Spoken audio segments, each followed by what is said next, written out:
Merci beaucoup tout le monde et bonsoir chers téléspectateurs de Jama TV. Mi weltani ko buy fota ina sera.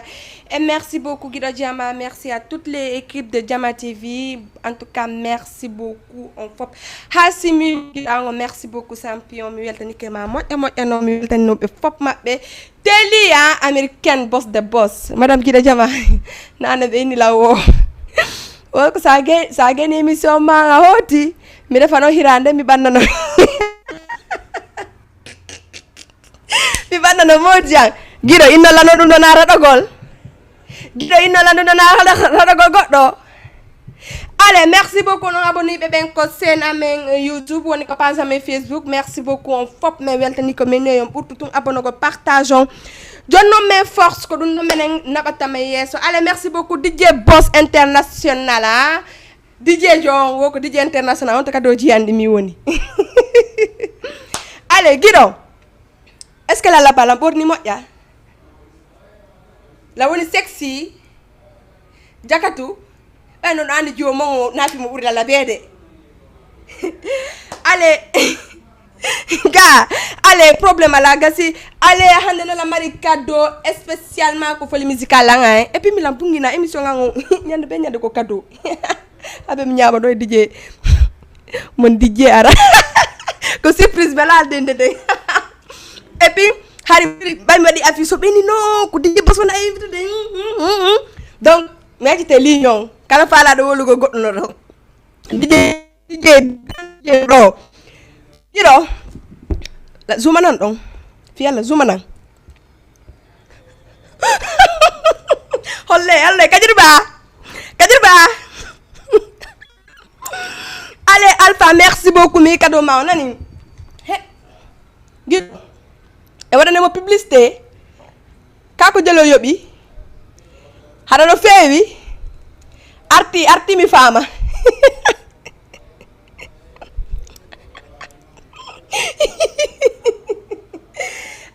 Alpha mi anda si tay ko cadeau tu wondala o kure ko ayida mi anda dum do ko wondala nyaminirde ni chaque samedi ko émission an ko honu wowli parce que men me famali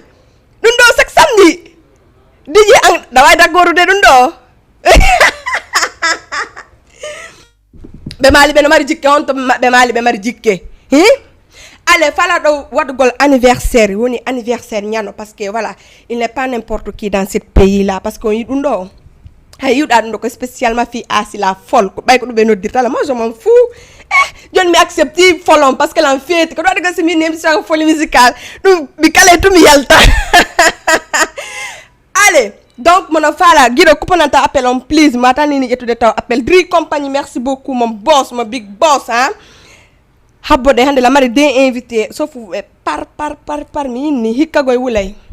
hayuda la borni do ande way donc Guido addi numéro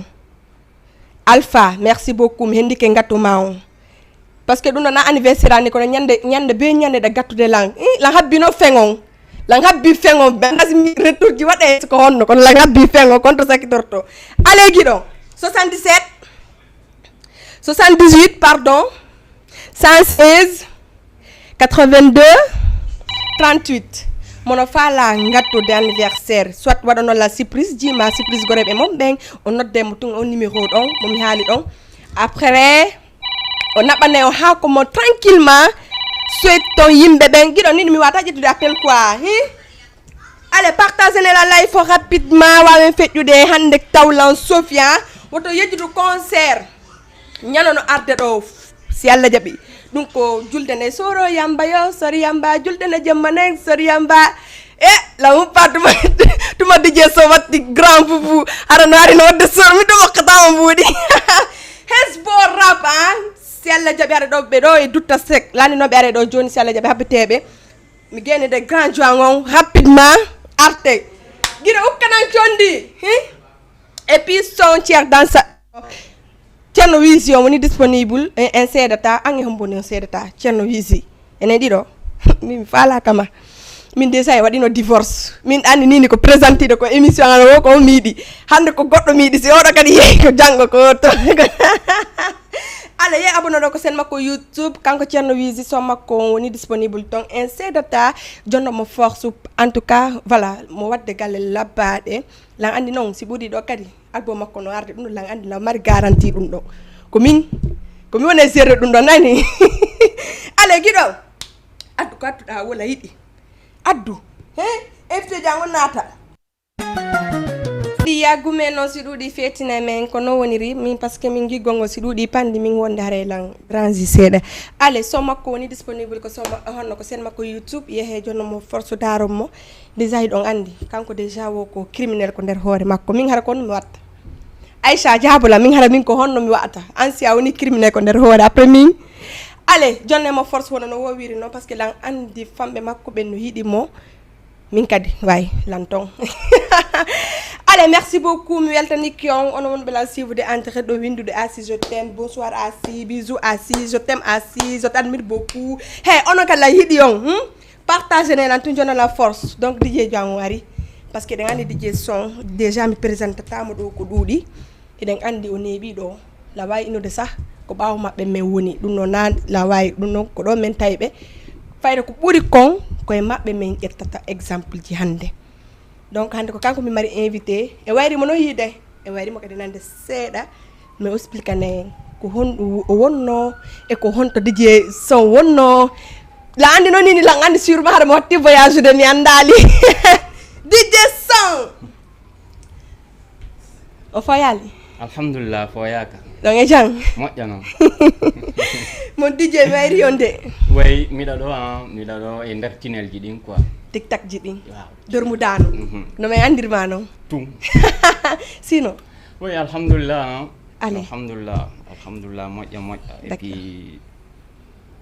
hiɗa sofi hande la Sophie parce que ko DJ mi woni nan n'importe qui mi wondi hande mi anda non min si tawi ɗum ɗon Sophie naylan non ne kokum Sophie ɗo anda si Sophie nte non haɗuna si Sophie nalma min c'est pas grave il suffit tout DJ wona tranquille wona soulage siɗa fala kadi café parce que la andi dosement ko café Nescafé la way addugol ɗo sans problème andi ko ɗon mi arayno sah quoi mais ɗo yomi fuɗɗade voilà hiwro se voilà jama téléspectateur Jama TV bien sûr mi weltanoɓe moƴƴa e koɓe sivata folie musicale merci beaucoup avec Sister Asi merci komi landotoma tun avant parce que question ji ɗin ko an watta wowli gato nanen ko ñamaynoɗa ko wowli inde nden gâteau d'anniversaire honno gâteau ok kono haalirte merci beaucoup hala non kono haalirte mi fala yahala non mimi wat andi mimi laɓɓinta moƴƴa c'est dit la para rectifionowo lan non ko ɗon min dari na ɗon dariɗa tawine mi walluma mi kadi mi wowla gatto kono haalirte o way DJ son arta inala mi wowlu yimi répéte innala kadi min nanano quoi donc kono falay mi wowlu ɗum ko wowluɗa ko gatto kono haalirte giɗo parce que mi laɓɓinta ako bari nak caaj non ni la ko bëggee nak mu tàng rek dor mu daan DJ son mais wayri manande way mi ɗaɗo bien sûr alhamdulillah kono way kono business ji ɗin onno kurto katta DJ kon ɗa wadde kon bon meɗen hen e goɗɗum go kadi ko annduɗa harana nayi nder culture on kadi fof quoi bien sûr branche andi ɗum ɗon ko affaire esalion tum quoi sa naati hen ko udditante fenêtre ji go udditane kadi udditane kode no wayni sa yaata 7e étage walla 19e étage jawa e ascenseur yahay premier étage deuxième kono avancé puis ɗin yaaja et puis carnet d'adresse on kadi boya yaajude bien sûr et puis c'est important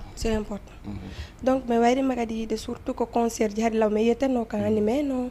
donc joni mi ngalama yiide ton oui concert ji ɗin peut être bien les organisateurs no woodi ɓe annduɗa ko ɓen ɗon ɓe ɓuri sentirde et puis c'est bon ko ɓe sentiri ɓen ɗon bien sûr sikkuɗa oui mais a wata adade woɓɓe ko game ɗo hara kadi innaɓe c'est bon ko ɓe ƴetti ɓen ɗon kon si tawi noon ɓen ɗon kon koɓe ƴabata ko min mi ƴabata haɗa an ko hono salantoɗa ko noon probléme ko noon probléme ko fi hono salantoɗa bon mi jota concert tum ko ɗum woni salogol ngol joni a jota concert hari noon a joyi hari mi joyi fi hono ɗum joni a jota o par ce que ko min wonno ɗo manam no woodi nanen ko ɗum mi explique ayndema no woodi échalion no woodi ɓe annduɗa ɓoyɓe ɓe annduɗa machallah les organisateurs ko ɓen ɗum ɓe sentiri kono a yaltu vip mais famali en fait a yaltu vip nde wotere bon joni hay assistugol concert sax mi wallete mi laɓɓinane déjà min mi jooɗi que 2 ans exactement bien sûr parce que la wonno e piiji goo e formation ji e piiji ɗi annduɗa kadi c'est les business de mon père et puis piiji ɗin fof komin charge non ɗum par ce que beaucoup de mes frères woɓɓe ɓen voyage komin wondi ɗo e mawɓe ɓen kon science ji goo après permettre tama ya ar waɗa carrément voilà parce que je maintenais seulement émission en on quoi wonno ɗo Africa 7 on voilà joni on ɗon kadi ɗa waddemo souvent bon on ɗon y a un problème avec le bipom ok ante noon gila ɗum ɗon boy inno noon ɗum ɗon harana on probléme ɗon par ce que hare a wonnano d' accord e maɓɓe ton acciti gollugol ton par ce que ɓe ala yide émission ji maɗin donc ɓe falande ko kunno hari waɗi ɓe ala yide émission ji maɗin joni ɗa animude an e DJ Ceerno Bary donc émission ji hari DJ son chaque jeudi waɗayno émission mais ngalamo yiide non chaque vendredi du moins désolé Africa 7 mais joni min ngalama yiwgol ayni ko ɗum ɗo mari pan hari e ko ɗum ɗo mi explique on bipon on quoi sa faami bipon peut être PDG ma on na faami ɗum quoi ko ɗum ɗon heɓuno probléme par ce que andi antenne ji bus fréquence modulation Sénégal on antenne ji busno to immeuble Kébé peut être avec le relais e nder maɓɓe kadi administration Africa 7 yeyetake y a des bon à part ɗum ɗon ala ça ɓe arrêti depuis quelque temps je pense bien dernière émission ang c'était le 6 janvier 2023 avec Sister Asi de Zik FM ko waɗayno anniversaire makko le 7 janvier 2023 to e Almadi komi jettunomo le 6 veille on bon gila ɗum noon après 1 semaine ɗon a falande ko kanko arde kata on a falande ko kanko arde kata on haɗuno fof bonni non tout ça non pour te montrer que date on tum quoi gila ɗum ɗon quoi gila ɗum ɗon waɗa tali nokku nangi ɗum ko fiyonnum la nangi ɗum parce que c'était assis quoi d'accord elle était sympa dans l'émission comme no wowiri noon tum parce que je pense bien que komin aduma naadude radio bien sûr invituma jonnuma micro bien sûr mi sikki bon ko sifa ɗin ɗon quoi manam bon je faisais ça souvent gila ɗum ɗo mi yitalima e radio kadi nokkuɗe golla bon a ɗaɓɓali mi ɗaɓɓali hay fiw no ɗaɓɓali par ce que ka a welta wonɓe ɗo ɓen bon je ne sais pas mi ɗaɓɓali tum voilà mi ɗaɓɓali par ce que si mi ɗaɓɓuno retour maɓɓe mi anday no mi weltaɓe walla mi weliɓe walla yomi habba ɗum walla ɗum mais j'ai fait aucune demande d'accord joni noon DJ son e nder ɗum noon fof est ce que ɗa naɓidi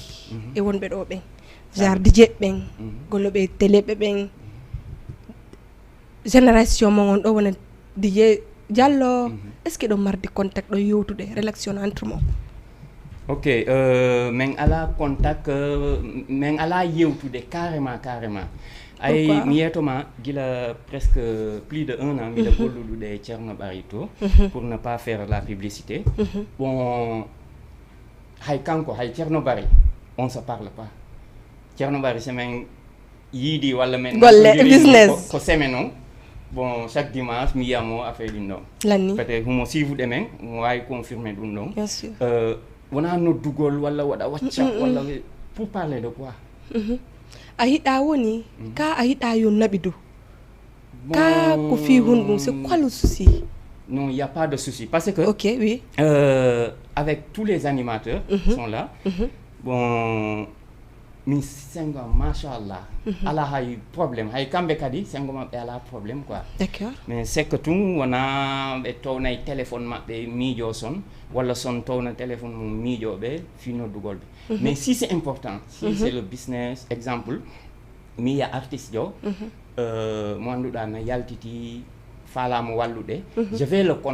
le contact mi nodday Adra mi nodday Diallo mi nodday kala wonɗo e média on wino e ƴettanam oɗo par ce que andi saabu kadi exemple artiste tum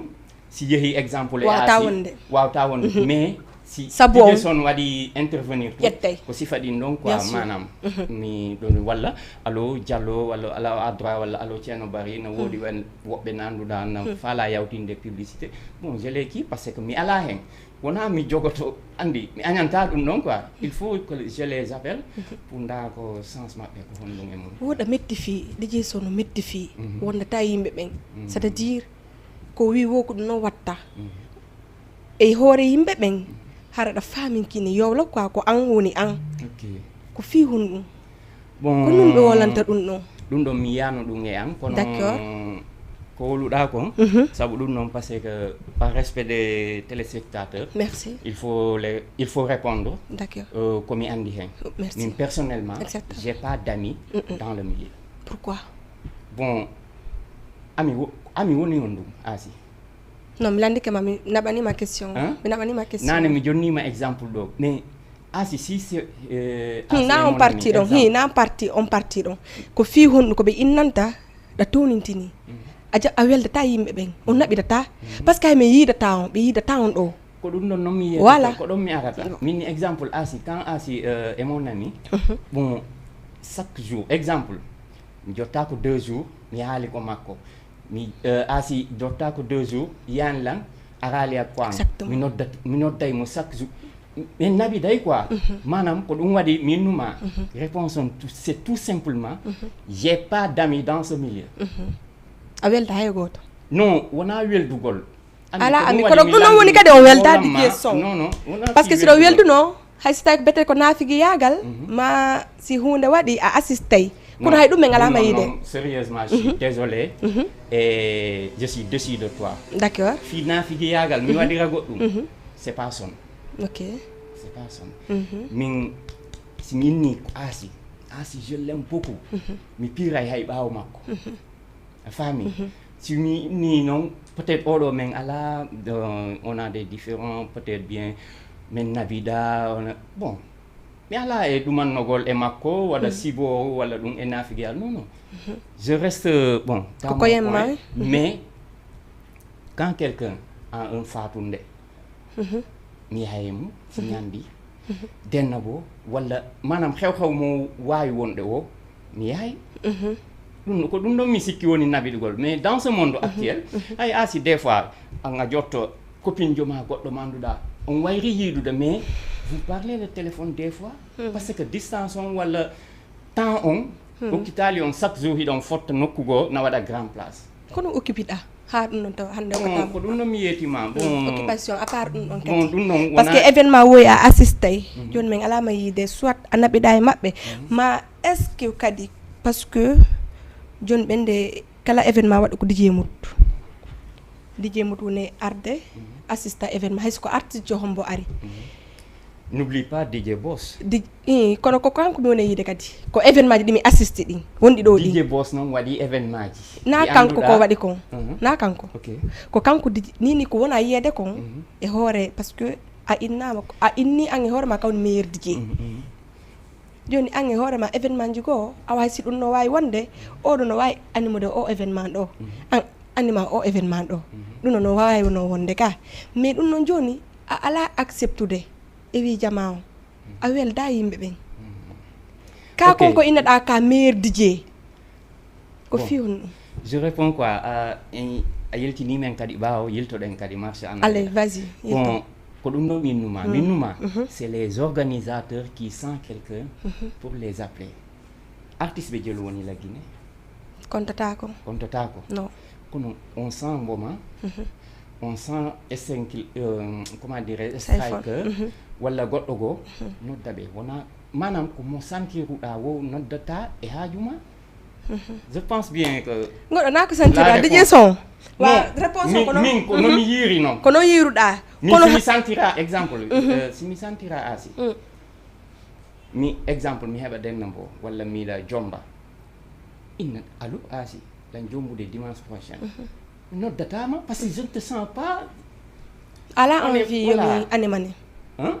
peut-être on hare ala envie mi yomi animane non hay wona animugol e ni tum fi tum assistugol e ngandiniri tum ni tum ko milieu je ne t'appelle pas dans mon mariage parce que wona ɗum ɗon men waɗi sek ɗayɗi kon ɗa wadde ko DJ son joni fino yuɓata mbuuɗi ma ara assista concert ji ɗi wonɗe wadde ɗo ɗi mi yoɓa mbuuɗi an ara c'est à dire concert ji ɗin assista si hewtiri non parce que mi yoɓa min ara darugol argo ara dara assista parce que ko ɗayɗi culture on c'est à dire a neeɓi ɗo ɗayɗi kala artiste jo arɗo ɗo ala ɗo hande ma anda ko minen peut être landete ɗum ɗo ɓen ɗo mais hande ɗa yaara goɗɗo hara inna peut être mi habbata ka goɗɗo invité lan ɗo spécialement fiyemi yo oɗo événement lan duwama yaade ko soit ko kamɓe andi si ɓe jaɓe mbuɗɗin e si ɓe jaɓata kon an a yeehe kono hay ɗum ɓe ngalama yiw kon non non min ɗo événement mo mi immi fiyagol wo mi yoɓata déjà premièrement mi yoɓata peut être je peux faire acte mo annduɗa ko soutenance mi yaha mi daƴa billet en walla ɗuma mais si mi sentiri yagol événement mi immoto mi yaha mais les événements qui sont là comme no wowlirɗa noon ɗi assistuɗa ɗin par ce que mi sikki tum no expliquirɗa nanen noon ko ɗi mi wawata a fuɗɗaki manam hay sappo événement taho ɗumannaki taho wima ami so fuɗɗaki ɗum no sappo manam exemple quoi na exemple ko ɗum wiiɗa wima heeɗi sappo min mi ɗuɗali taho d' accord par ce que a explique ɗo DJ Mout min nima non y avait DJ Boss kon ça veut dire assistali manam c'est les deux est ce que non lan andi DJ Boss ka mi anda DJ Boss non yaare ni yimɓe faame kono kono wonno ardide noon mi jaabam par ce que na ya wowlu wastai lan itti auto quoi ko ya 100 jours ɗum ɗon andi sa woliri no wona mi timo non min mi dewaka 100 jours ɗum ɗo ko question mi landima par ce que ko kanko na yede nini DJ Mout kon ɗon animo de ko ɗum minnuma no min ni ɗin ɗon événement ɗi assistuɗa wondamo iwde kono ça veut dire ko ɗon mi arayno min ni a fuɗɗaki no assistude événement ji bus joni noon manam événement ji ɗi assistudaji exemple ɗin événement ji hay goto jaranani lam fi yomi daroyo min daara on ɗon fiyo no ɓe jaranama artiste ɓe fannama bon ɓe arɓe ɗo iwɓe laggine depuis 1 an ko assistuɗa kon qu'est ce que bon kon ɗum ɓe wawi lam min ɗumannade e conseil min daara mi welto an ko ɗum wonɗaɓe après apportande an ko ɗum wonɗaɓe apportande nini non wona hewtiɗo apportande ayni ko sa daariɓe c'est à dire kon ɗum sa daariɓe a minimise ɓe woni c'est parce que donc a minimise ɓe woni par ce que ɓe arrange tama darataɓe ha siɗa faala innira ɗum non DJ son e yewte woni andi asi min mi ala joude yewte woni attends je t'explique une chose andi probléme même monen ɗo wonɗo animateur ɓe wonɓe ɗo même la communauté on a un problème de communication na problème exemple il fait c'est très important anden ko ɗum woni communication la communication DJ son jabalan question on après ça joni so jabalan question on joue pas sur le non non kono ɗum ɗon ala droit haalangol lan ɗum ɗon ɗo communication non ɗum ɗon ala droit mi permettre tamo ɗum ɗon a faami wawi feƴƴude quoi rapidement ko question on communication c'est très important ne jouez pas sur les mots joni noon mi landima e mots ɗi annduɗa c'est vexant ko ɗum ɗo gasina probléme ko fi honɗum joni a yata daraɓe kono ɓe ko fiyo no innuɗa ɓe apportantama goɗɗum non par ce que mi wawata ɗon yiide ko annduɗa mi yano bo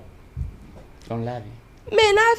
na fi ɗum noon tun ɗa dowano yaade tun assistugol jonugol ɓe courage par ce que ka DJ ko witiɗa ka DJ kon ko ɗum addi ha mi woli ɗum ɗon non par ce que min nima noon ɓe wawatalan apportude hay fo joni an nini ko ɗum waɗa ɓe apportande nini awa si tawi ɓe wawatama apportande par exemple na komi wawi ɓe apportande nini mi joua sonji maɓɓe kala komi yeehi honto nini wonɗa wadde nini konto wonɗa wadde ɗum ɗon non ya partout ko événement heeɓi manam des mariage des soirées kamɓe no ɓe andude ɗum ɗon non min mi anda si ɓe andi min voilà mi waɗanali exemple asi goɗɗum voilà fiyo welto merci a faami ok ko ɗum ɗon min joni noon ɗon hay so mi ari ko concert ɗo est ce que huɓe andi mi ari merci non mi jawata par ce que anni hande kadi ala ko honno ko ɓe hollatama ɗon ka yaali ko ɗum ɗon est ce que ko fi ɗum no yimɓe ɓe hande wonina yahana concert soutenance artiste jon ari weliɓe non fiyonu yimɓe na yahana concert a naati a darike ko ɗum waɗata ɗum hono waɗata ko ɗum waɗete concert an ko ɗum animata awa sa yeehe concert ko ɗum animation non ɗum ɗon fof ko gotum ko question réponse yewten e yewte woni ɗum noon e yewte woni joni an joni jabolam mi yawta sa wa jabade min mi continue non continue min mi watama jabade ɗum ɗo ko an jeyi on réponse ɗon exemple neɗɗo si yeehi concert yahay concert fi défilé fi darugol artiste jo bon invita on e hande ko sista asi adda ɗo komi nanta e sonji makko ɗin faɗomi ndaroya est ce que ko noon o chauffire e dow scène a faami ko ɗum nabatalan divertissé mi yahata e nder podium mo annduɗa mi jawata ɗon e filmugol mi yahata ko nder kadi ko artiste ɓe jooɗoto ɗon kono mi waɗata ɗon c'est les artistes qui sont là pour faire leur boulot ɓe yoɓa million ji fi ɓe waɗa golle maɓɓe ɗen so ɓe waɗi an a weltike a weltaki jalta jetta oto ma yaha manam ko ɗum ɗon nabatama ɗon ko ɗum mi expliquanama nani ko ɗum waɗi mi innuma je réitère mes paroles mi ala ko annduɗa na wawi lan ɗumannade mi ndaara artiste ɓe les années passées là bon ɓe waɗa goɗɗum e an ko annduɗa mi yano exemple e 5 killeur mi yano e gore maɓɓe ɓen wawi koma king salomon comment dire banlieusard mi yano e fajidi walla mi yano e goɗɗo goo ko ɗum ɗon mi wowlantama mais à part ça je mets comme no wowlirɗa no on question je mets leur son partout kala ko mieux parce que son maɓɓe ɗin woni ɗo ils sont nananini ko communauté guinéen ɗo wonɗa animude par ce que si feƴƴi ɗon yawti faro excusez moi e guiɗo jama yaafo be mi wola ɗum ɗon yawti faro ala animude ɗo hay nokku bon peut-être genre communauté guinéen ɗo ko ɓe yahata ɓe assista ɓe tawa hannde ko DJ son animi ɗo boîte walla boîte ngolɗa concert ɗo ko woni wadde ɗo kon non min nino concert on en rangi kono ɗum noon no tawa ko ɗum noon nomi innuma joni hay si ɗum no feƴƴi min ɓe alama yiide hannde kadi siɗa animude aɗa wadde soñji maɓɓe ɗin kamɓe ɓe ala andude ɗum ɗon j'ai pas compris ɗum naga famata ɗum ɗo après feƴƴe ok golle maɓɓe merci gasi joni DJ son e nder ɗum ɗo fof ɗin duuɓi ɗon fof konko waɗɗa ɗon kono ɗum apportanma ha jo gila wonɗa ɗo DJ yagal ngal ko honɗum ɗum apport gila fuɗɗiɗa DJ yagal ngal bon sérieux non Asi qui m'impose à parler des choses goɗɗi ɗin ko personnel déjà mais kasi ɗa wawi ko santiruɗa kon ɗa wawi yewtugol ko santiruɗa kon mais ko honɗum ɗum apportanma DJ ma o par ce que boy ini ɗo DJ son ko internet c'est à dire ka DJ e hoore DJ ɓe fof kawni DJ hoore maɓɓe ko honɗum ɗum apportanma ha joni ɗo sérieusement ça c'est trop difficile à répondre fala ka wolude si faɗin noon mi woni wo vas-y mais ça m'a apporté quelque chose annduɗa alhamdulillah rabbil alamin min personnellement e nder DJ yagal capantati komi heeɓi hen e nogoye jowi ko ɗum ɗon waɗi ha mi heeɓi terrain am j'ai des simi wawi ɗum innirde je suis un petit entrepreneur entrepreneur pourquoi parce que j'ai des 2 roues dogoji ko laawi et des 3 roues ko annduɗa je vais naɗante genre cak quoi moto si faɗin ɗon bon et bon y en a beaucoup bon mi haala toon par ce que on question ɗon mi falaka hen nadde par ce que c'est ma vie ça m'a apporté quelque chose no wuuruɗe kadi mi togoto Allah kadi parce que bon faamu ɗon par ce que ɓe innayyi DJ son neeɓiɗo mais fus ɓe alamo yirude ça veut dire encore o golliɗo duuɓi hande ɓe o aditiɗo ɓen par exemple hande ɓen no wadde piiji ko DJ son duwano heɓude ɓeɗo wadde piiji comme ɓe wonɗa inde ko DJ ɓe wonɓe ɗo ɓen hande min mi innayyi ko ɓe woni innude kon DJ son neeɓiɗo mais o yiraka e fus a yiɗa woni hollitagol merci ko ɗon noon andi nane min je ne veux pas parler mais ɗa woyi attends seulement memana seeɗa merci beaucoup vas-y mais ko ɗum ɗon min numa nane falaka wol natude e ɗi en détail ɗi parce que je pense que komi heeɓe mum walla c'est pas exposé pour yaltingol exposé fi hon ɗum mais je suis discret min kala annduɗo lam je suis discret andi discret andina mi annda ɗum est-ce que landi ɗum ɗon bon pula nomi wolnita ɗum e pula jiɗo aɗa wawi explicande ɗum ɗon ɓay Allah waɗi o inni mi famali ɗum ɗon a wawi explicande sondoma ɗum ɗon je continue humo sownadema mais je suis discret peut-être goɗɗi ɗi mi sikka mi yaltinayi ɗum e nder culture on pourquoi Je pense Parce que yaltini ah si si tu permets on avance ça quoi DJ so jablo question rapidement feƴƴenno par ce que ko ɓe woni haalde ko mi faala ɓe andu ɗum ɗon par ce que andi hande ene milieu ɗo ɗo mari probléme goto par ce que hande ɗa wawi adade goɗɗo e nder milieu on aduɗamo wona ɗo par exemple 10 ans arɗo hanki hara ko 2 ans waɗi ɗo o feƴƴitoma o ɓurama an ko golluɗa ɗo kon e nder duuɓi ɗo no woodi na haysina ɗo no woodi en fait kadi noon fof wayi noon ƴettu exemple komi innima ko nanu ko fof mi inni no woodi yimɓe ɓe golle e nder huunde hara ko duuɓi 10 an ara e nder 2 ans golluɗa toon c' est à dire feƴƴitoɗa ɓe heɓa ko ɓe heɓeno ko kon waɗi ɗum ɗon bon ɗum ɗon lando Allah ɗa walla ndem lando Allah non lando Allah Allah mi wato landade ɗum ɗo bien sûr a jangga Qur'ana a anda ko ɗum no firi non attends non non sa inni mi lando Allah c'est à dire anga yedde woni an e hoore ma yedde woni ko wonɗa yettude ɗon ko jentolam moƴƴe ko mini haalde ko yafuɗa noon excuse merci ko fi honɗum lando Allah mi wata landade Allah ko mi wawi landade ɗum parce que woni invité jango min ko domaine o Allah mi natta hen est ce que ko domaine Allah mi landima ɗum ɗon c'est à dire kono woni domaine Allah ɗon kono woniri ɗum ko domaine Allah mi landima si waɗi ɗo 20 ans tout le temps mo yeeye Jama TV si 20 ans Jama TV 20 ans chaque jour devant les caméras dalanda ara e nder 2 ans wona Jama won tawamo Jama TV iwa ɗon o nane exemple wuri tu m'excuse nanamo TFM 1 an on année bon France 24 wala Trace TV manam alandi kala on question on no question alandi kala mi non fado mi explique il faut heɗoɗa joni noon ɗum ɗon est ce que ko Allah waɗi walla ko asi waɗi ɗum sali ɗum ɗon walla ko honno goɗɗum ɗum ko ɗum ɗon mi landima ko ɗum waɗi minnuma ko affaire u Allah ɗum ɗon non très simple question c'est très facile de lan andi ɗum ɗon goɗɗo ɓuralan andude Allah anga ɓuralan andude Allah question simple non ko ɗum parce que ka woli fi ɗum non quoi mais si tawalan innude ɓurma andude Allah non non ko an woli ɗum ɗo ina yomi lando Allah déjà taw on réponse ma ɗo mimi innayyi c'est pas le pe mais ɓay ko noon arduɗa joni a yeehe quoi joni ɗum ɗon min milan andi mais c'est facile ko mo yiɗe Allah ko Allah waɗiri noon mais ko golle an ɗe ko wakkilare an ɗen kadi e muñal komi waɗi ko millier kon apportani lan mais est ce que no DJ so heeɓi on muñal ɗon noon bon en tout cas alhamdulillah komi heeɓe millier o e komi jiji e concert ji ko adduɗa ɗon nane hiɗa faala concentrade ɗon pendant 20 minutes sérieusement alhamdulillah oui est ce que hande noon ɗa yeeli ɗum ɗo ɓiɓɓe ma jar ɓe ara ɓe tawdoma e ɗum ɗo jamais de la vie ok min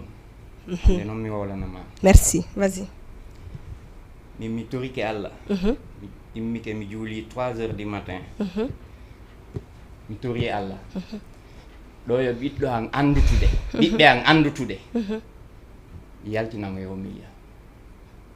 feno ha joni a yaltale o ha joni ni ko wonɗa ɗo est ce que ɓe anditi si soit une personne ko ɗum ɗon mi inni hande o âge mo marɗa ɗo la woni neɗɗo mais yewte woni o âge mo marɗa ɗo non attends comment tu comprends les choses minima si ɓiɓɓe am min naalima si ɓiɗɗo an jiɓinama kala fala inde donc a jomba a fala inde a jomba non min naalima ɗum ha joni ça c'est ma vie ɗum ɗon la andi c'est ta vie kono yewte woni la je sais mais yewte no wonɗa haalirde ni mi wowlita no faliraɗa o non no woniri noon no waɗiriɗa o oui ok manam mi torike Allah minni mi tori Allah minni si ɓiɓɓe am ɓen mi toraki Allah ɓiɓɓe minni Allah si tawi ɓiɓɓe am ɓen na ɗo yoɓe andutude ɗum mi sikki laaɓi ɗo yoɓe anditude yaw manam bon suka anda carrément ɗum wona yiite ko boofoni manam andi ɗo ɓe andude goɗɗum voilà andude goɗɗum Allah yaltinan yewo million nini donc ɓe anda goɗɗum pay koye ma ko a falande ɓe ñanɗali taw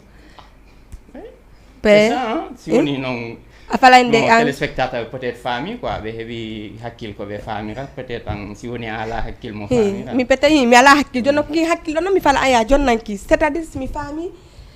ha joni a ala ɓen ɓiɓɓe ɗon taw min naalima mi ala ɓen ɓiɓɓe damari ɓiɓɓe joldeje so marɗa non asi tout sauf ça oui d'accord on avance ɓengu jil marɗa combien de femmes ah si on avance ça c'est ma vie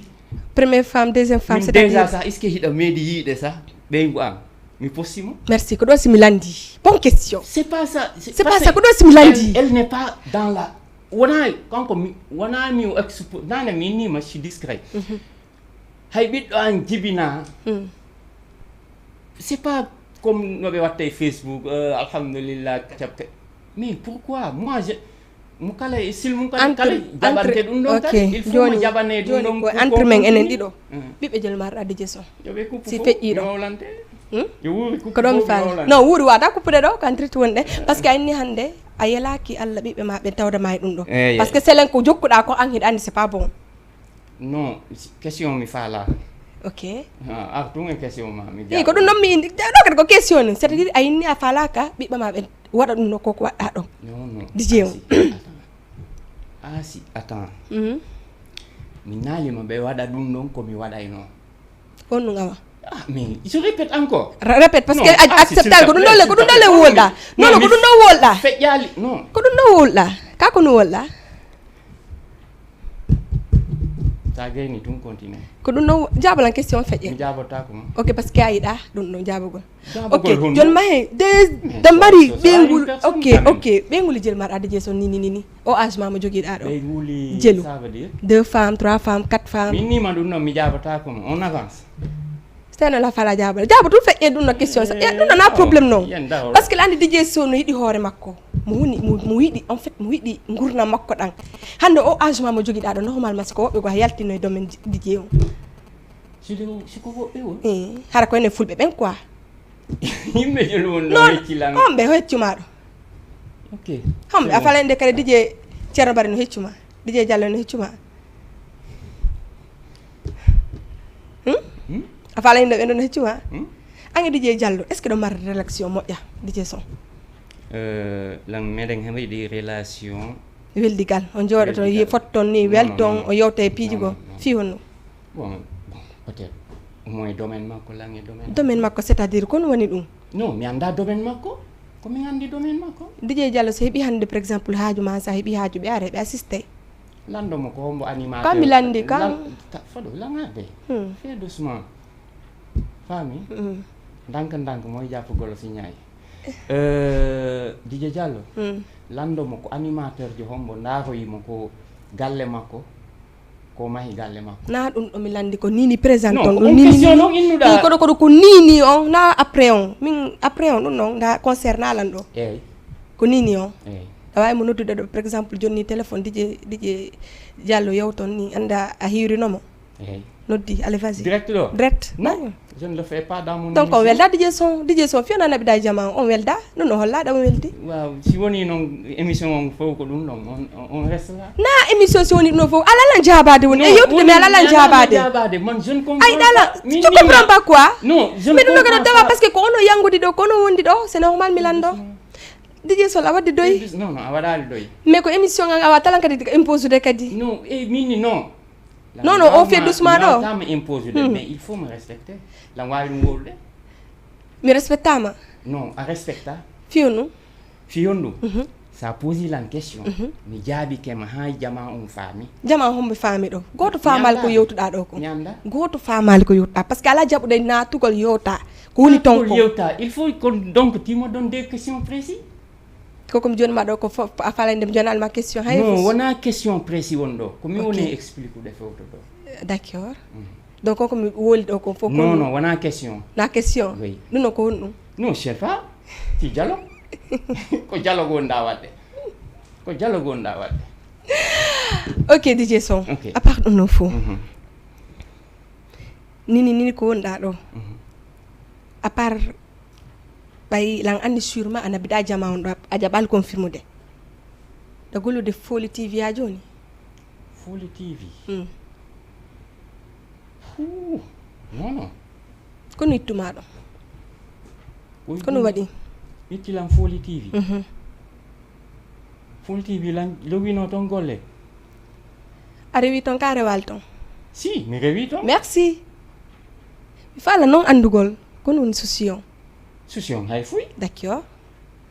an Ibrahima ton ɗo naɓidi à part Ibrahima joma télé on bien sûr mi anda hondo tuma tum men fotti et puis on taquine komi tawi mo e bedda o ko koyɗe ɗen mi ƴettata on plan andi waɗa bere affaire kono no soucion ton mi anda souci maɓɓe an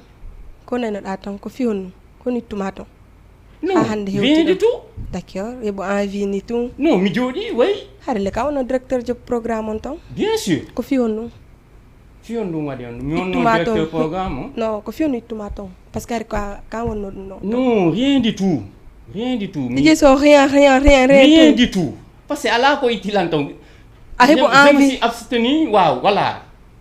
donc si mi faami ko an heeɓi envie tun seli jama on woni koko tema seli jama on mbo an kadi s'il te plaît jama mais naɓiɗa TV e jama o mbo ɗumanni kadi ɗon non mi landi ɗum ɗon fof ko nokku goɗɗum on mi famani question non DJ so a faami question ala pose de question yiɗin la ko question Foli wowlayno ɗen arda jama mi inni donc a ala naɓiduɗo haara e jama ko an weeli ɗum ɗon si a inni kadi fus ittalma taw ko anno directeur programme o ko honno woni probléme a inni hay e fus non problème ala merci donc an est ce que na mari probléme DJ son ouais peut-être bien voilà no dowa dartogol ɗum ɗon d'accord no dowa wondira e jama o d'accord allez guiɗo rapidement woto yejjutu Hesbo Rappen si Allah jaaɓi concert maɓɓe o ñano ko julde soro yamba yo on guiɗo ko noon allez addana rapidement so maɓɓe yeyta nene arten ko plateau so ɗa wami addande ndiya c'est bon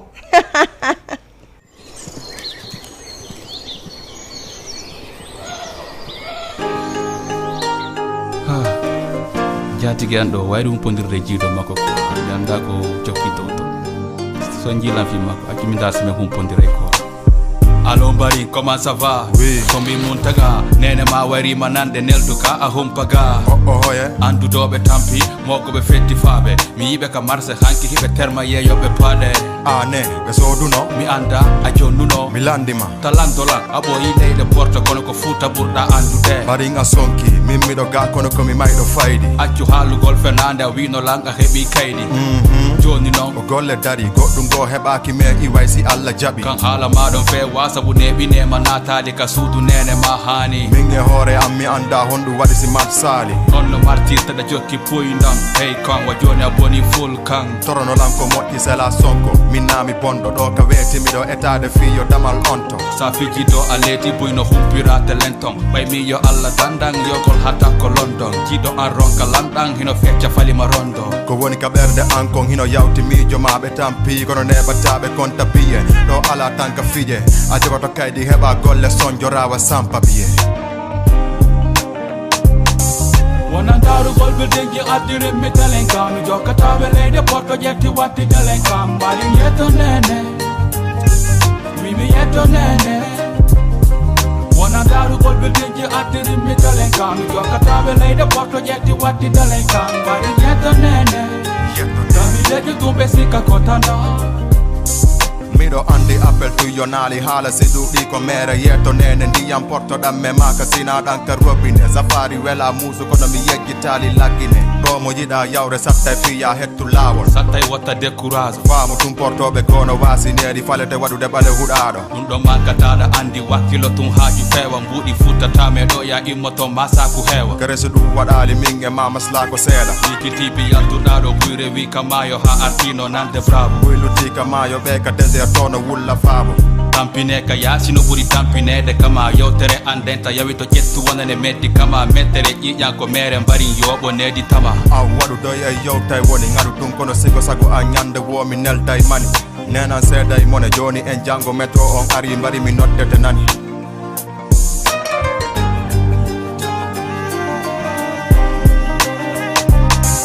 wonan darugol ɓe dengi addirin mi telen kam mi jokkataɓe leyde porto ƴetti watti telen kam mbaɗi yetto nene yetto nene mimi yetto nene Wona daru gol be dengi addirim mi dalen kam jokataɓe leyde porto ƴetti watti dalen kam mbaɗi yetto nene kami leƴƴi tumɓe sikka kotana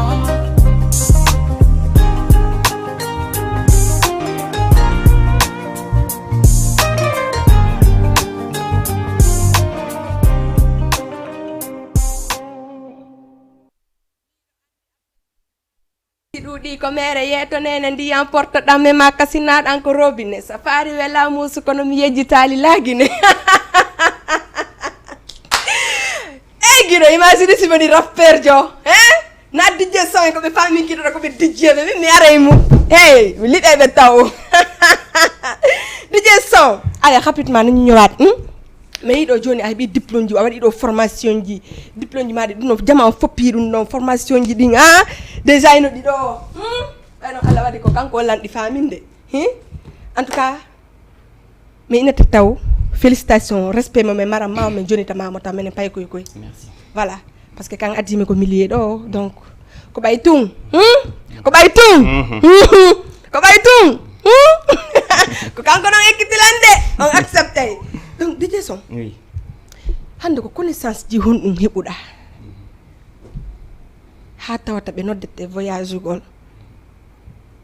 DJ Son a tak hande na fala animalalan ɗo mais na ɗo anima dattalan na ɗo en fait ko France la Guinée en fait ko voyage quoi hara ko an ɓe nodde spécialement ɗum ɗo waɗi ha hande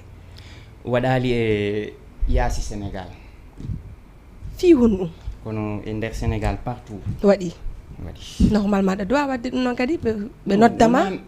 wona min imposata ɓe ɓe noddala quand même DJ Son hana an a jeejita yimɓe ɓe kadi parfois yoɓe ar e ma o momo woluɗa jummi habbino ok fi wowlangol ma allez vas-y bon manam exemple quoi mi jonnira par ce que mi sikki tum huɓe heeɓi ɗo ɗuma ɓe yoɓi ɗo quoi les guinéen d'origine combo on ɗo partenaire mon e promoteur ɓe Sénégal d'origine adduɓe hesbo rappin diri compagnie exemple quoi bon mi andaɓe ça parce que comme no wowlirɗa noon peut être ils sont venus après bon ɓoyali koɓe woni ɗo quoi bon je les salue quoi exemple diri compagnie mi yaha ko directeur on walla ko initiateur on mi wi kan komin DJ Son a yaali vidéo anjin mi waɗani 5 kilo mi waɗani singleton mi waɗani il faut Janni Alpha waaw ko ni won non pourquoi asi hay so ɗuwanolan yoɓude 1000 francs est ce que o yoɓatalan 300 fi kan are makko bien sûr ko jippingol valeur non si ok si avec le respect et métier ma non sérieusement min personnellement non mi yey ɗum ɗon quoi waaw donc DJ ɓen ɗo ɓe ala valeur ko kamɓe woni arde e maɓɓe non faalaɗa yewtirgol mi naali ɓe ari e maɓɓe ok ko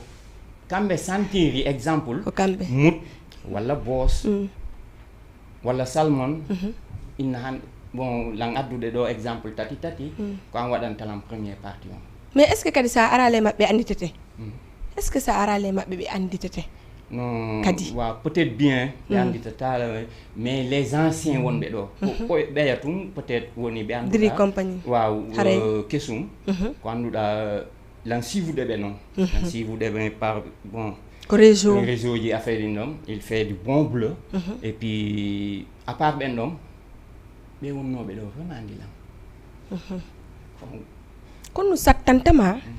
ya ar e maɓɓe sikkuɗa ɗum no ko jippingol valeur ma no ka ko ɓeydugol golle ma ɗen non min personnellement ko jippingol valeur komi nanguiri après heɓata ɗum quoi manam doole voilà exemple hay simi duwanno landade 5000 francs ɓinnama 3000 quoi waaw mi wawata par ce que kan are e maɓɓe voilà manam olof ko wowlata ko day yombu trop donc an ko woni facile ko fof payiɗa bon mi ko ɗum noon woɓɓe busna andirilan ɗum mi yiiɗa ko hono pula wowlirta facile koni facile eyi si giɗo kono pular wolirta ɗum ɗon eyi par ce que kanko ɗo andita ko kanko woni kotirawan min miñira makko mi dowaka mo wolande ɗum ɗon ka giɗo ko kanko duwa ala rectifiyande ɗum ɗon kono ka duwa ala rectifiyande ɗum abbeta an ye guineɗa andi non manam exemple wonay trop facile manam min hay exemple donc DJ ɓen ɗon woni facile parce que kamɓe arata e maɓɓe. non min naalima ha joni ɓe ara e maɓɓe quoi. Ok. DJ Son.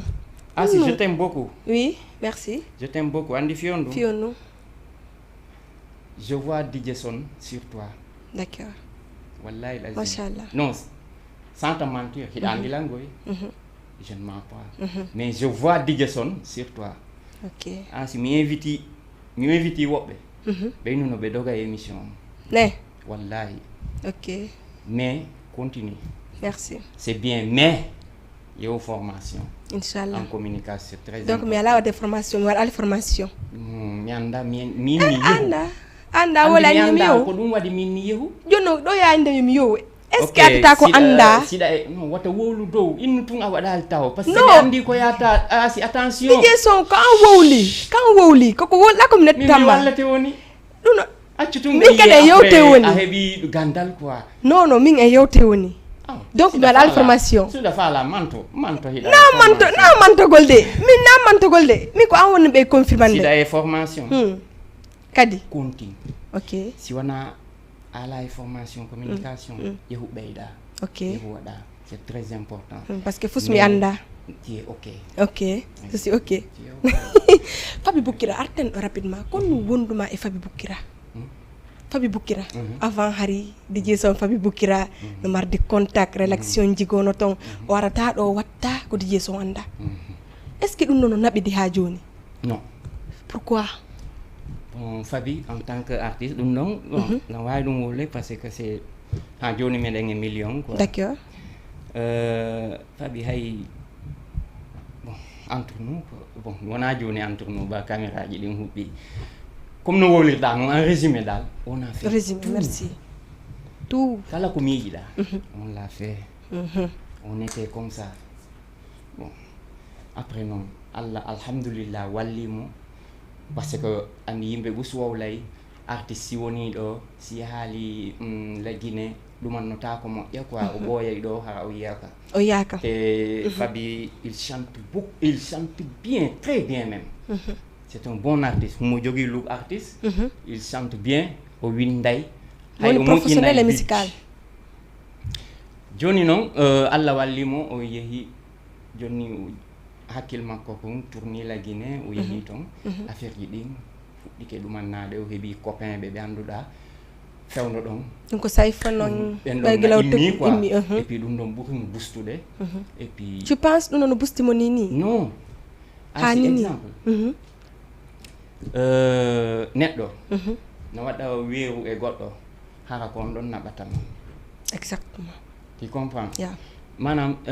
copinage affaire to copinage neɗɗo a naara e affaire copinage ma ko honno honɗum o wawma apportande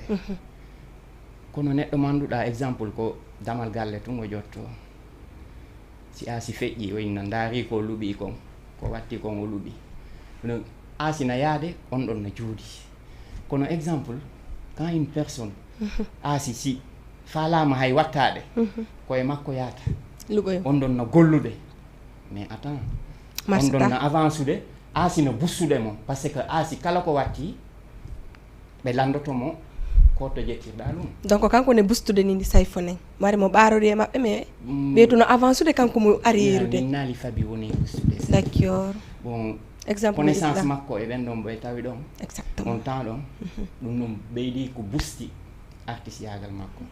et puis c'est bien ha joni humo hen il a wari ɗo tout récemment je l'ai pris dans mon émission min wondi on jemma ɗon on a rappelé des choses donc amarde contact ha nini ɗo weddi bon on est ɗuma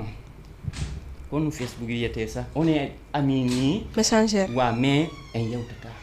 avant noon haade ɗo marde contact joni kono bonni ɗum noon fof bon non ɗum ɗon wona fi bonnugol bonali manam par ce que semen yiidi tum min e makko a sikkay bon ɗuma to distance o meeɗano heɓude woɓɓe yino noon o wo kam bonni carrière makko mi bonni carrière comment genre ko DJ Son yalti wolimo ɗo mo yiidi wo Fabi no wasinedi Fabi Boukira mo metti wallude e min komi waɗanimo kon ɗin haalaji konko yalti woɓɓe ɗum woli joni est ce que c'est vrai ko non woniri par ce que angay ni joni ha joni so yiidi wa e comme avant ok ɓen ɗon si tawi huɓe darude la la ngabbade ɓe ha yawmul qiyam si tawi ɓe nanimi inni fabine wasineedi fabine e kala ko woɗɗa ɗo ko genre carrière makko fi waɗa ya ɓen ɗon la ngabbade ɓe yawmul qiyam donc a wolali e nder aduna ɗo so ɓe arali ɓe tuuɓi je les attends ok donc a wolali ɗum ɗon ko ɗum noon woni mi wowlani ok ko ɗum addi ɗum ɗon noon ko fiyo par ce que je sais pas peut-être je ne sais pas andi tun neɗɗo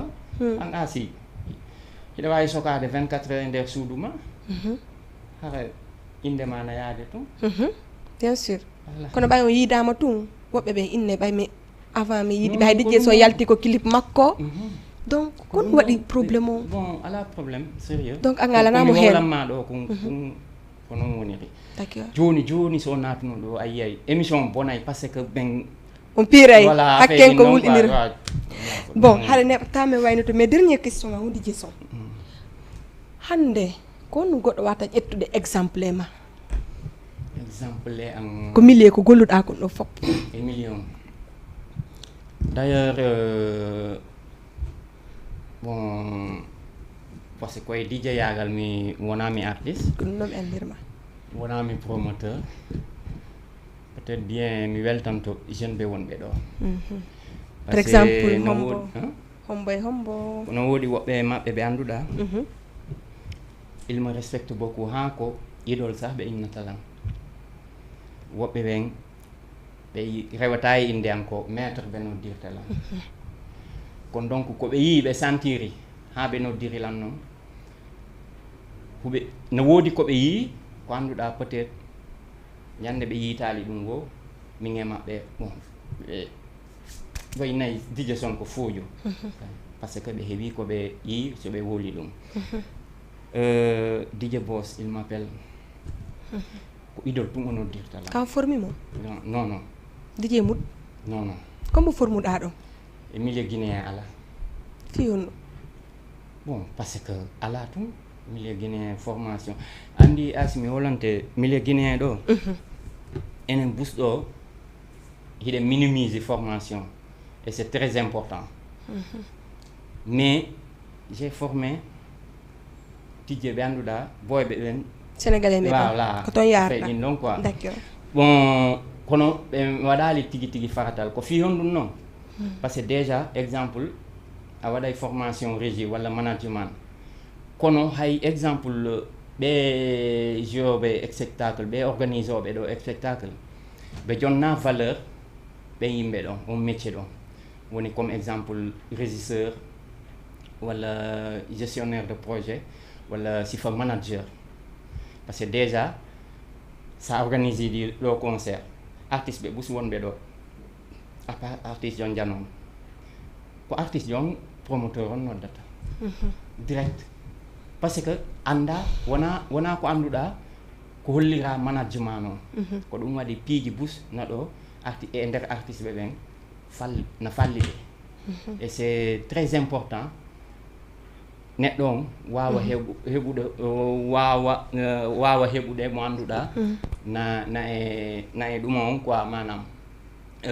na e milieu on andi fi culture on boostama en artiste on parce que tu ne peux pas faire tu ne peux pas être au four et au moulin bien sûr a faami bon régisseur ko ɗum kadi a yiyay ɗo spectacle ji bus mi sikki ñande goo tum en yewtayno sah min e ma e nder or antenne hiɗa innala mi ronki o concert yimɓe na fiddi leeri c'est parce que y a pas une organisation y a pas un régisseur de spectacle jettaɗo annduɗo fuyi mum organiser affaire on ɗo concert ji men ɗin fof a yiyay a sikkay denna goo non ko dow paju donc a fala innugo wonɓe ɗo ɓe waɗana ɗum ɗo formation mi wona les promoteurs le promoteur no wawi hara waɗali formation mais yaday personne mais promoteur kadi no dowa wonde formation normalement haalamɓe ɗum ɗon non kan dowa ɓe haalande ɗum par ce que kawno DJ jo kan mi invité kamɓe formation ko ɓe watta ko ko business na golle a faami ko entrepreneuriat ɓe watta ok joni noon e nder entrepreneuriat on ɗo bon yaade ɗuma y a des techniciens, il y a des régisseurs, il y a des managers, il y a des administrateurs. Donc, il faut nous voir.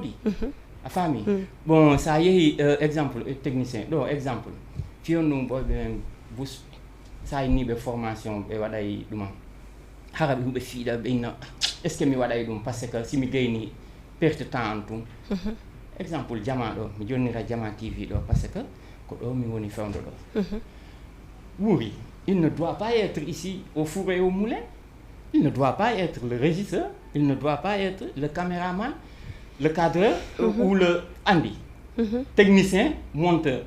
Des fois mi yay postuma comme un PDG, mi PDG. Il faut quand l'homme qui fait tout. Comme phrase on doit dire tout. C'est parce que il faut prendre les gens qu'ils connaissent, techniciens quand ils préparent ici. Wuri tun yata do. Sifa din donc manam okkata en dole ko anduda boybe hebay courage ya formation ji. Non woni problème on mais non affaire DJing on kadi kono parce que neddo si jettama DJ c'est parce que kanko woni fawde son ji di do promoteur on si jettimo DJ c'est parce que kanko fi yo fawang premier duma si woni artiste faron ko duma addi les instruments kanko watta premier partie on famille o yoɓe ɗum noon mais e nder ɗum noon kon promoteur o yiyata kon promoteur noddatama kon promoteur haaldata e makko kon promoteur après le podium l'estrade a yiyay ɗon façon neɗɗo kala inna waɗa e live hay artiste jon heɓata temps sah fi ɗuman noon non jama buy wulitike ɗum non c'est dans parce que c'est pas organisé à 100%. On organise tout à sec on organise tout à sec mais à la 100% organisation lambda on quoi wona diri compagnie de ko kanko ne organiser ni ton o sakkiti do kadi organiser est ce que ay changement makko ton koni différence et par rapport ko wonda haldo ko sakkiti be sakkiti abdude et tout et la hip hop.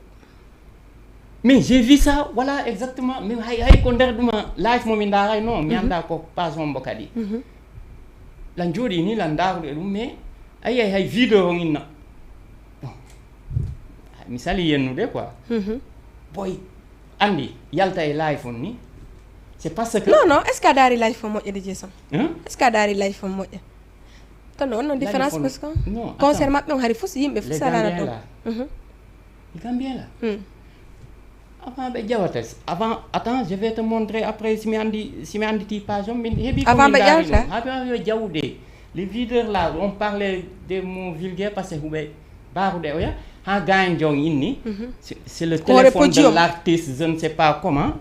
o wowli inde artiste on e kambe dido c'est le téléphone de parce que ko hore podium don har nyanyande no laabi no organise artiste be ngari fiji tranquille avec le vidéo avec le gars d'accord joni encore no wata après change ko woni idée ma c'est changé non mi natama c'est changé parce que ko kanko organise no dum non ay ni ay to yimbe mini dum non est ce que kanko événement makko hari don no laabi et puis kadi parce que ko menen tigi couvre événement Jama TV OK ça c'est bien ko mi présenter et DJ Adra c'est Star Music FM menen fo won non mais présentation du monde mi ndarali voilà mi ndarata et puis les prestations des artistes mi ndara et puis ko dum non donc mais ala des autres ça c'est bien comme organiser donc ça c'est bien ça voilà si woni ko dum don kay andi innovation hebi andi ko dum don image di yaltata do har ko en direct jama kadi ya ko dum non woni on a passé ce concert là guido yaldinta image di on a passé ce concert là bon comment dirais-je fi funiki ko wonno do kadi c'était nickel c'est des professionnels si fa ben donc Dream compagnie Foninke bon malheureusement Foninke la ci ti jone be dogi moy lolu kono bon c'était professionnel c'était professionnel kala aro e concert di mabbe ay c'était cool et puis ko dum non wonto mais débordement no wawda wadde wo il faut dum heba te il faut acciter dum non e dow diji son da weldi ha Foninke wona Elaz Malé be Fankitou do yotude do marti contact Elaz d'accord Elaz tu est ce que na Elaz tu won marda est ce que na Elaz tu marda ton contact c'est Elaz Foninke ne kanko tun hedditi wonɓe foninke landi no mais na kanko to woni foninke hélas c'est foninke non kanko to woni foninke asi na yo waɗa recherche ji ma c'est hélas foninke non kanko tun ko kanko e homɓe kanko tun validuɗa e nder foninke on fof foninke c'est hélas à part élage ɗum woni à part sini c'est hélas kañ c'est point à part non kanko parce que na kanko to woni foninke à part c'est moi DJ Sow à part élage c'est qui foninke à part hélas c'est foninke sina an kadi foninke non min mi wona foninke sina non an parce que ayni ko an joni itten an pour te andi waaw parce que ayɗa haala pour te bec douche ya male ya heriko woɓɓe foninke sinama foninke hande ko ɓen ɗon à part élage parce que landi élage ɗa hiiɗi élage moƴƴa à part noon élage ɓen ɗon hedditiɓe alda affaire maɓɓe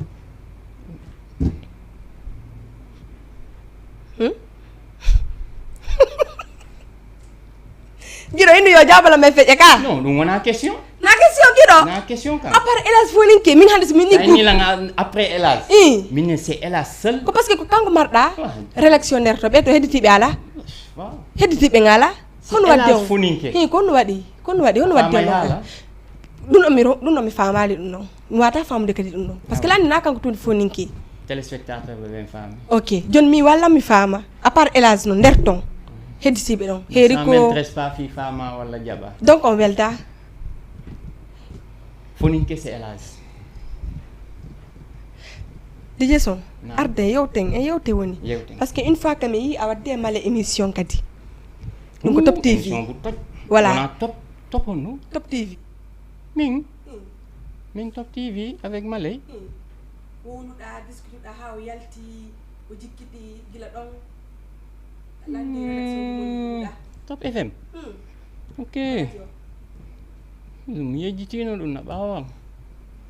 ɗum ko étape ɗum ɗon non je suis devant moi je suis devant moi ko ɗum woni réponse on je suis devant moi si je te dis une chose dans la vie eto kala ko yawtuɗa janngu hen ndaara ko yata ɗon yeeso fiyo mi ɓurɗo fawnude mi ɓurɗo hakkilanki ɓurɗo yajude mi lande par ce que waɗi ayni hélas e yewti fi foninke donc c'est normal yalten e débat vite fait quoi à part ɗum ɗo ko ɗum waɗi somi landi est ce que ɗum nabidi anduɗen mi jaabo merci mi jaabo vas-y je suis devant moi cette émission est derrière moi ɗon hattuɗa par ce que a sosta jaabugol ɗum peut-être la huli peut-être a huli fe on huluɗa par ce que mi ala ɗuma cuucal allez merci beaucoup tout le monde haala DJ Son Guiɗo famano DJ Son de wo DJ Son wule ko mission en département wula ko ɗum woni wulugol jooɗogol ɗo namo ka yimɓe ko ɗum woni wulugol accu woto jama on anndu hiɗa ndaarude goɗɗo go ley ɗon ndaaru caméra ma awo feeten noon siɗa faala allez DJ Son rapidement wonde ɗe haare ko wonno wonni message marɗa ko jonna jama eto ɗon merci wakkilo ɗon inchallah parce que ici au Sénégal il y a pas d'émission tu penses émission ala ɗo ok faami e nder ɗum ɗon yon wakkilo onon ɓe wonɓe ko médiaji émission ala c'est parce que émission ala ɗo donc menen fewno ɗo a falayde menen ko ko men wadde ɗo mo onno ɗon émission joni noon a fala innugol menen komin woni par ce que sa woli ɗum ɗo déjà ko yewtireno sa ari a inni émission ala ɗo a noddila mi invité ma yewtima ko sabu honni nanɗa ɗum ɗon fiyonu émission ala ɗo c'est parce que émission ala ɗo kala ko waɗete ɗo fewno ɗo depuis je ne sais pas 2 ans wala quelque chose comme ça wala 3 ans ko copie collé tum woni ɗo ok copie collé donc min kombo mune copiyade non mi anda ko wonɗa copiyade ko gandi donc koko mbaɗi ɗo na émission hiɗa heeɓi idol peut être hiɗa heeɓi asi wowlete million inne asi kombo woni idol ma ne heeɓi walla heɓa si heeɓi inna wowla si ala inna non mi ala ɗo min ala komi ƴetta exemple mi li voilà ko ɗum ɗon mi innuma ok ko fiyannuno Joni innana ɗum tan ɗon que wonno ko an ɗo andi, a tan que ko wonno ɗo ko dijejo fiyannuɗa? sa ini émission ala ɗo haray min kañ ko ɗum ɗon mi wowli haray c'est à dire fuɗɗode ceerno bari taw minimisimo dije ceerno bari par ce que kono woni gollude de alors que mo wadde émission chaque jeudi ko radio makko a falande ɗum ɗona émission asi émission ala ɗo e Dakar fi honno inanɗa émission ɗum guinéen ala ɗo enen ɗiɗo ko no waɗɗen ɗon ni yewtere yewtere sa ɗum ɗo fof intérêt salima bon intérêt sani lan ça veut dire ça veut dire parce que ayni émission ala ɗo hiɗa ɗaɗa émission ɗe yodde émission ko ɗum ɗon ko émission inneɗo fooli hi anda ok donc an hiɗa wawi daragol ɗo innala mi invité daroɗa inna émission ala ɗo komin jokkuma voilà ɗon falɗa non e yewte woni jama o merci komin jokkuma 3 mois asi merci joni fiyonno noon dariɗa inɗa émission ala ɗo fiyomi invité exact mahe ɗo joni ko fiyonno noon dariɗa innuɗa émission ala ɗo c'est parce que émission ala ɗo ko fiyonno noon inanɗa mi invité émission ala ɗo DJ Son yo pour argol e yewtere ma argo yewtiranen tum genre innugol tous innugol lan émission ala ɗo non tout ça e komin yewtiɗo pendant 1 heure de temps mais a darike non a darike non tengo non émission inɗa émission ala ɗo Dakar ɗo min yon ko conseil mi adorto ko conseil non tu penses ɗum non ko conseil c'est parce que ko an waɗi lan ni ko mi waɗi waɗi mi gayna DJ Son komi yahayno ɗon ko ɗum waɗi a famata mi famata fiyon nu émission ala ɗo ko no wolɗa DJ Son a continta ko ɗo yotte joni wolnime ko fi honnu par ce que fuɗɗo sa inni émission ala ɗo ɗum ɗon haaray yewtere nde kani déjà taw min na fiya min de parce que ɗum ɗo ko inɗa émission intéressé ala ɗum ɗo je m'en fous en fait ko inɗa émission ala ɗo non ɗum ɗon mi innu je m'en fous non kan inni émission mi lawa ɗa walma mi ara ko play non pas s'il te plaît non écoute yewte je m'en fous e ɓen wonɓe landarde ɗon kan wowli mi réponde e woni question o par ce que ɗo hannde kadi ko min jaabiɗa ɗa wawi daragol innugol émission ala ɗo ko fiyani joni arɗa daroɗa ɗo présente ɗa min yon wakkilo yo mburu wakkilade émission ala ɗo émission ala ɗo ok donc min ala wakkilade koko min wakkila ha min ari ɗo ko DJ Son addi men ɗon jamais de la vie merci koko min wawi ɗo hande min hewti ɗo ko DJ Son non ok fi hono pourquoi 7 mots ça veut dire ko innuɗa kon émission ala Dakar ce mot quoi une émission ala ɗo Dakar ɗo kono woni ɗo awa kono woni ɗo c'est des émissions ɗi annduɗa andi ko noon waɗirta doy tu vas faire doucement avec tes questions mi laɓɓinen par ce que mi haali ko doy laɓɓingol ko doygol mi woni haalde faami émission ala ɗo c'est parce que pourquoi innuɗa c'est parce que y a des émissions commerciales et émissions de dédicace woni ɗo ko ɗum ɗon woni ɗo mais émission tigi ko darete ko ethnique go narata émission guinéen ɗo santira hoore mum e mum émission ala ɗo ok ɗum waɗi sa daraki ɗo fi yesso est ce que accepté joni invitation min si tawi mi andi émission ala ga mi yata yon tigui parce que la andi apportantala goɗɗum oui bien sûr c'est parce que andi mi apportante goɗɗum genre arɗa sina ɗum andi aratano peut être bien parce que ka woli ko question ma ma nattande parce que réellement hiɗen andi min komi wowli accitana lignon guiɗo s'il te plaît siko seeɗanni tum mi ƴetta 2 personnes ma 3 personnes c'est bon parce que yimɓe ɓe soñjalanno souvent mais DJ So sa inni hande émission ala ɗo non a faala ɗum a non na mi fala non parce que yimɓe ɓe no fala noddugol ɓe fala noddugol mais si a inni émission ala ɗo déjà taw haray ko mankugol jama o respect peut être joni an kono ni wonɗa préparande est ce que ɗa préparande émission ma ko émission ƴettuɗa émission ma mi waɗayno ɗa émission mo mi waɗayno hoɗɗo kontogol leynoɗa mi wayi on no duuɗi ni ko wonɗa ɗo meƴa goto mi ƴaɓoma joni mi inni mi wa intéressé lan ɗum min kadi par ce que ɗum non concernant fanko ɗon no wolirɗa noon min kadi joni no wolirɗa noon min kadi ko no min noon intéressé mi wolta déjà inde mi jeyan jonnugol force ma ko waytata noon min kadi mais sa inni émission ala ɗo ko noon fotuɗa na probléme mais ko addi saabu mum gomi faala andugo réellement kono an ɓay émission ala Dakar ɗo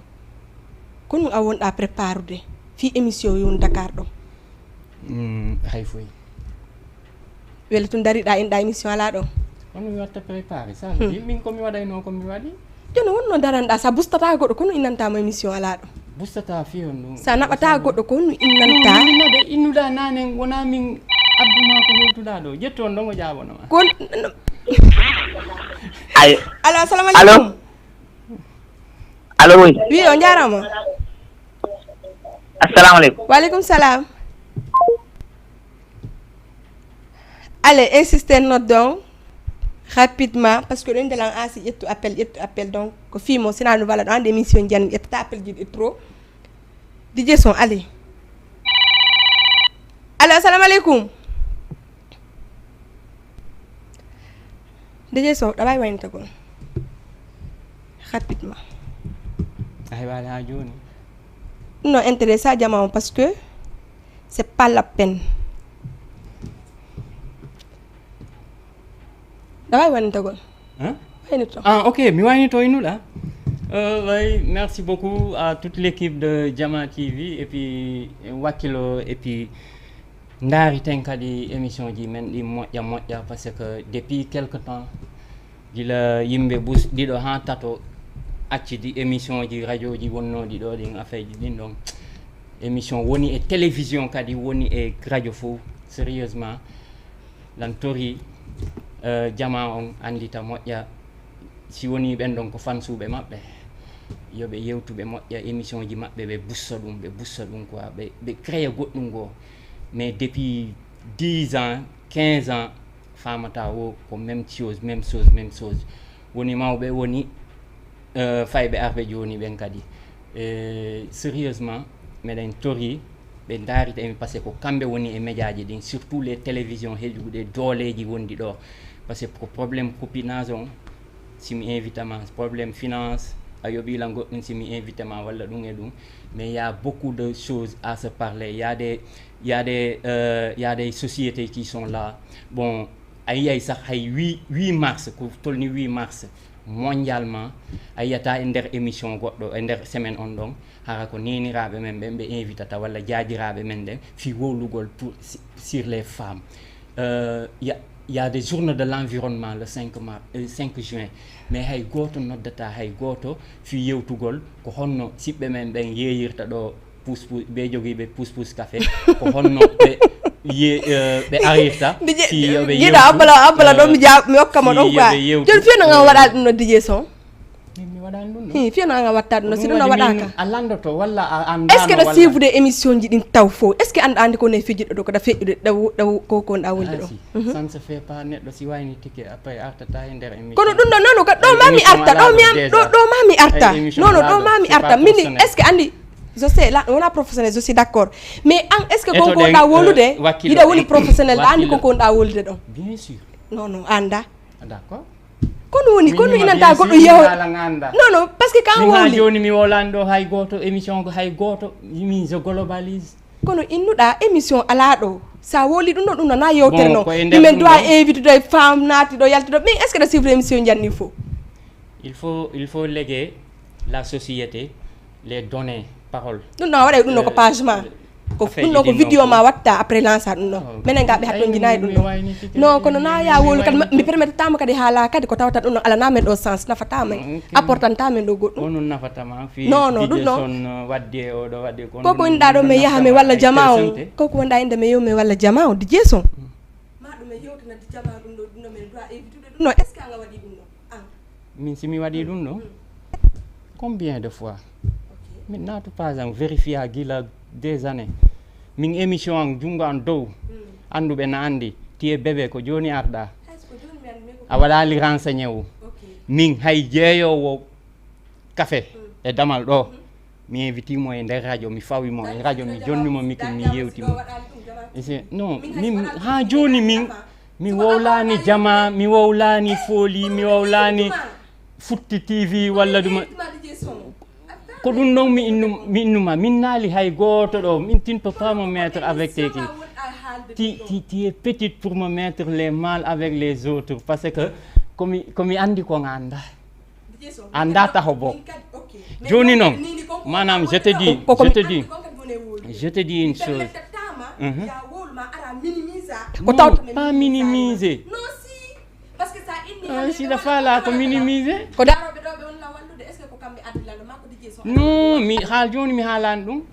min je t'ai fait pas ha joni indema mi wowlani ko émission angoy non d'accord parce que ko ɗo micro kono mi wolande si mi wolanayno goɗɗo ɗum si mi wolanaynoma ɗum kuppatano moi je parle avec le peuple guinéen non c'est parce que ils sont là ils suivent l'émission mi ari e émission ko ɗum ɗon waɗi ayni noon a taƴilam mi fanki ɗo joni faame noon kon ça veut dire émission ala ɗo ko ɗum ɗon woni toon andi tout le temps hiɗa yaltinde preuve ji ɗi annduɗa c'est primaire il faut wakkiloɗa et puis ɓeydita moƴƴa piiji ɗin quoi bon c'est pour la communauté et puis pour toute la communauté et puis famiron noon et puis c'est ça quoi sérieusement il faut booster il faut conseiller vos fans animateurs ɓe wonɓe ko média ji yoɓe dartu émission ji ɗin c'est le média est là pour la population.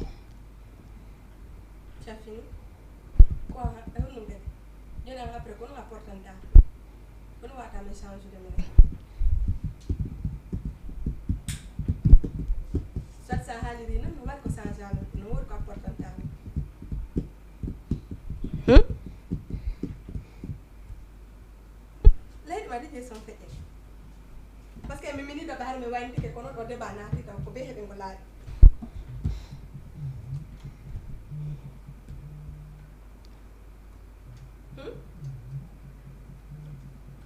DJ Son je te parle. Tu me parles de quoi asi alandi kala yomi wayni to mimi wayni tike jono ko wayni ado en bayde combien de temps wowlana ah gasi ah kon gasi c'est bon golloɓe ala ɗo waɗoɓe émission ala ɗo émission ala ɗo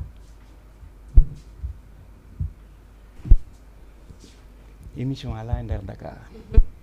émission ma woni émission émission ngom bo mi waɗali émission waɗaneɗa émission na finini o an émission ma gila fuɗɗiɗama comme ɗum apportaniɓe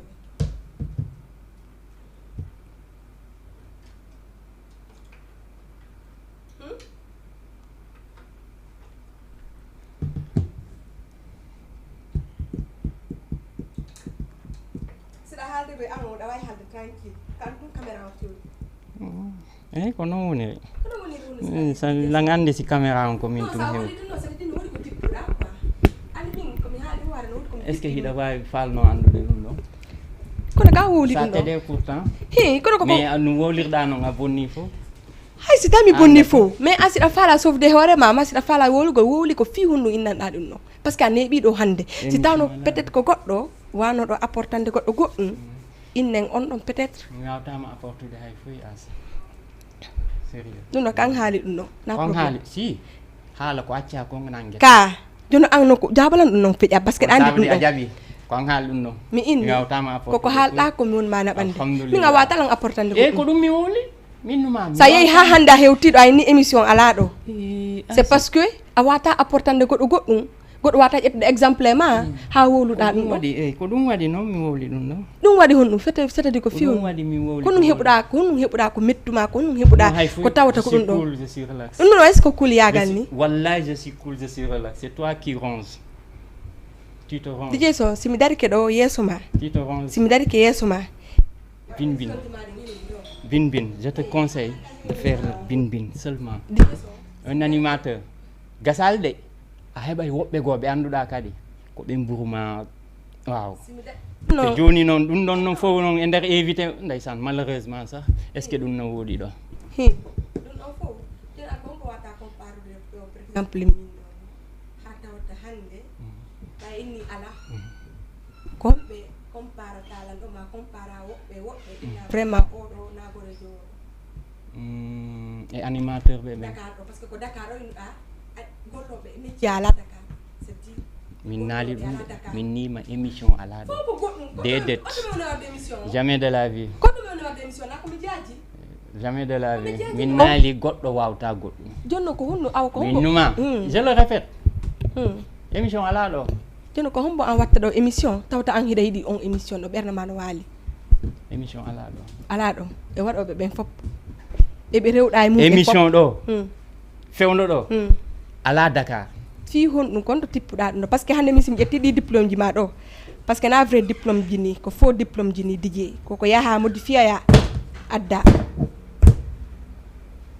joni mo inni ɗiɗo diplôme ji ɗo na vrai ji ni est ce que welete a tant que DJ yaga ko golluɗa 20 ans ko yanganiɗa na goɗo bustuma du Mbemba maa ngi lay bëggee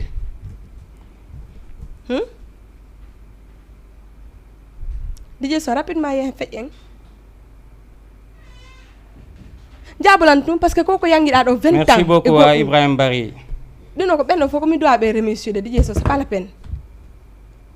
mo ƴetti ɗi diplôme ji ma ɗo inni fus duuɓi ko waɗɗa ko millier ɗo 20 ans ma goɗɗum 30 ans fus a addali a portali ɗi diplôme ji ɗo goɗɗum kon ɗum après woni réponse Elzo Ba merci DJ so pami woni haalande par ce que ɗa émission par ce que a wata min inude ɗo ara ɗo ko télé merci beaucoup à toi DJ son jabulan émission par ce que hiɗen en direct ni ko ami woni yewtude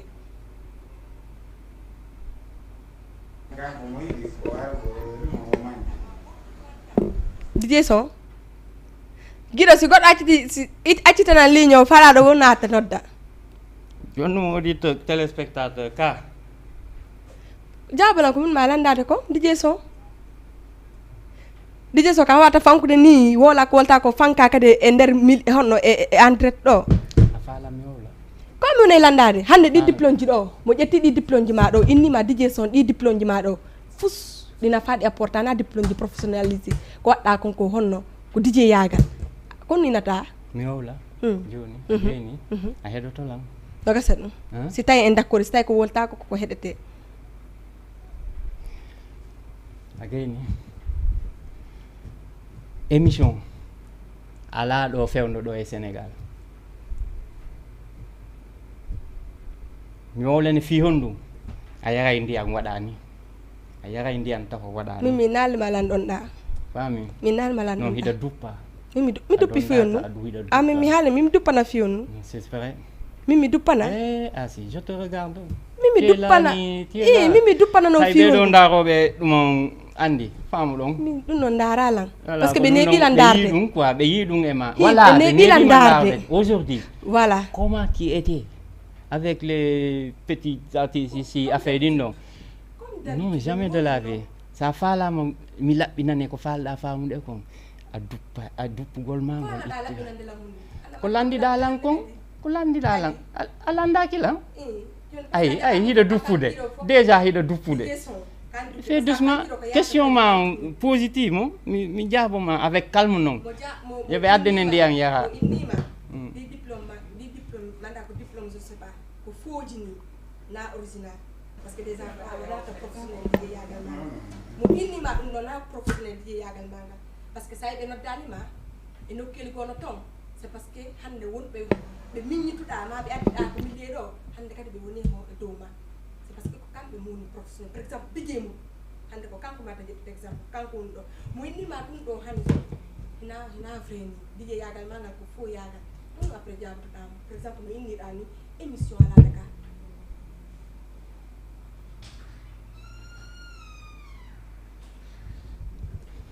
mi jaabo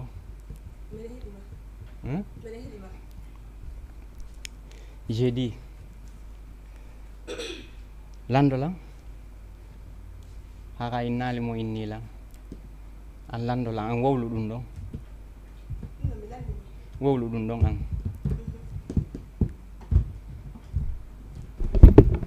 milandima vas-y répondre question non a landaka mo innima an lando lan ko an woni ɗo DJ son innan ɗum ɗo ma woɗɗuma mi jaaboma min landitama ɗum waddoy anda sah ko onɗa waɗde ok ko ɗum noon mi anda ɗum ɗon milan andi mi anda a inni émission alaga on est d'accord ko innuɗa kon a inni émission ala Dakar ɗo ka joni mi innima an kadi ɗi diplôme o diplôme ɗo ɗiɗo na diplôme ni ko faux diplôme ji ni a wona professionnel e golle maɗen par ce que ko ɗum waɗi ɓe alama ƴettude jaria animu yawta DJ mut du moins par ce que nini ko kanko na yiyede événement ji ɗin kon no innata ko an landila ko mi landima min nata hay fu fiyonno parce que kanko woli wowlata hay fu mi rectifia min ndaroya ko fiyonno ngo wowli ɗum jonno mi landi kama ok mi landi kama c'est ça une personne ok enen men wona animal neɗɗo sa heeɓi no wawɗa o ka animal ka eyyi ka animal a yalti e neɗɗo yagal il faut être calme il faut être joni jaabi on neɗɗo parce que ko on neɗɗo yagal ɗon nodduɗa innuɗa yomi invité pendant 3 mois sa anduno naami neɗɗo sa anduno no naami neɗɗo parce que a wawli adrete wolɗa ɗum no sa anduno naami neɗɗo ko nu innantala mi invité awa sa anduno komi nagge ma komi baali ko nu innanɗa yomi invité aɗa ya haw ya sista asi sista Sophia DJ Adra en fiyona noddali ɓe si hewti ɗon joni fiyona noddali ɓe parce que en yewtay ça parce que en yewte honɗum yewti fiyonu foli musical ko ɗum woni yewtere ara ɗo mi invité ma inna alan émission ala ɗo si émission alano ɗo a noddenala mi invité non non pour parler quoi fi ɗum ɗo falnoɗa haalugol fi innugol lan émission ala ɗo minimisugol genre ko ɗum ɗo falnoɗa si anga hewta komi minimise parce que min bokka sa min kadi hewta hande kadi ko yewteten ɗo par ce que déjà taw ko mislam ɓeydanma ɗo goɗɗum hande si hewti ɗon par ce que sa yacci fof a noddilan ko min apportantama hina an mi jaɓi rien apportanallan jamais deuxièmement on kadi mais écoute hay habbolan mi habbota ko deuxièmement on kadi mi confirmante ɗum forcé forcé parce que kan wowli forcé parce que sina ɗum accatano DJ Adra sista Asima Sophia ɓenɗon ɗo ko ɓen ɗon innuɗa ɗo hande a inni émission ala ɗo addi wiɓe fof min nagguen ko min nodduɗa ɗo yomi invité par ce que mi jonnete goɗɗum ka ok d'accord ok joni fiyonu noon haalɗa ɗum ɗo c'est parce que ɗum ɗon woni réalité ɗum ɗon woni réalité ako an kadi joni a jaɓi ko woni réalité ko an kadi ko ɗum winno a jaɓi noon ok mi jaɓi mi wona e neɗɗo yagal ara e am mi yaha mi merci to rectifioɗa kadi min daara oɗo ko fiyonnu o woli ɗum quoi merci neɗɗo yagal daara kadi awa ɓay ala réponse calme ko avec sans crise cardiaque walla ɗuma goɗɗo ala ɗo crise cardiaque si min na ko wowɗa maƴƴin non dije so min sa jokkulala min ko émission ɗo mi yanay ɗo mi yanira ɗo honɗum je sais c'est à dire kala ko falɗa sentirde wowlu par ce que sa noddi goɗɗo andu ko probléme e ko ɗo mi habbima joni sa andi émission ala ɗo ko fi honnu noddanɗa ala min nagge par ce que aynila komi animo kaka sa anduno komi nagge ma komi baali ko honnu awa min nodda ɓen ɓe wonali nagge baali ko waɗi ƴetta nodda ɓen ɗo sewti ɗo sa jokkilan honɗum wowlu kala ko santiruɗa par ce que min e DJ son ha hande min kelondirali min e DJ son ala ko wowliralan ka wowli fino yimɓe ɓe famira an kadi wowlu ko falɗa wolde kon DJ son hande si a invité goɗɗo o ari ha ko émission ma o wowli ko faala normalement aɗa doit marde réponse bien sûr voilà jonno ma hen ɓay noon Allah waɗi a innila directement komi nagge na min jabotoɗa après anga yeehe mijotoɗa joni yewti on nagge ɗon noon ɓen ɓe wonali nagge non wowluɓe ɗum ɗo innuɗa wata change haala ma o wowluɓe ɗum ɗo innuɗa kala jettuɗo ɗi min ko min joni wowli ɗum ɗo min aasi eyyi mi inni mi jooɗoyto min personnellement mi wowlita nan fiya waɗu calme mais parce que est ce que a jooɗino wolɗa inɗa émission ala ga haɗa a wolino ɗum ɗon wowlita minna fiyon ɗum oɗo inni diplôme ji am e komi waɗi hen fof fiyonnuma après mi jooɗo si woni erreur na hen mi yaha mi rectifie o si woni erreur ala hen bon minna grawol o wowlirni ɗum saabu peut être o falno wo ara ko ɗum wowlirɗa par ce que kan inni émission ala ga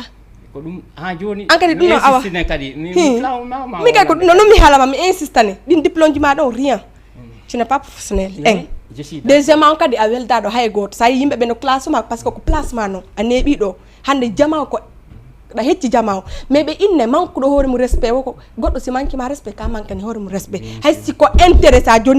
si a jonnimo droit mo duwaɗama o c'est à dire respect makko o nattitante o respect bien sûr kono no metti tuma fota goɗɗo wowla piiji gono ton